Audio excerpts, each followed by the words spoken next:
ठिकाणी एक आमदार म्हणून तर शेतकरी म्हणून माझा अनुभव सांगतो मी माझ्या शेतात टिश्यू कल्चरची भगवा डाळिंबाची रोपं घेतली विकत.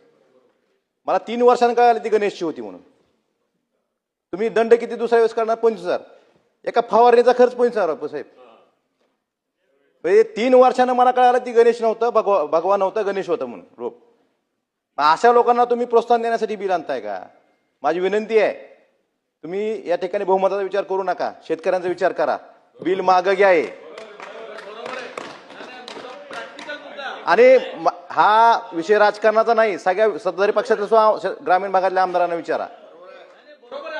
तुम्ही माझी विनंती अध्यक्ष महोदय, 25,000 रुपये म्हणजे एका फवारणीचा खर्च होतो. काही पिकं, काही फळ पिकं 3 वर्षांनी येतात, काही फळ पिकं 5 वर्षांनी येतात, काही फळ पिकं 7 वर्षांनी येतात.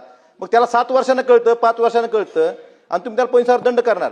जर तुम्हाला तरतूद करायची ना, त्याचं नुकसान झालंय तेवढी भरपाई देऊन करणारा असं बिल आणा. त्याच्या चुकीच्या रोपामुळे त्या शेतकऱ्याचं जेवढं नुकसान होतंय तेवढी तरतूद करा, तेवढं नुकसान भरपाई देऊन घ्या आणि असं बिल आणा. एवढी गडबड करू नका, ही बिल मागे एवढीच माझी विनंती आहे.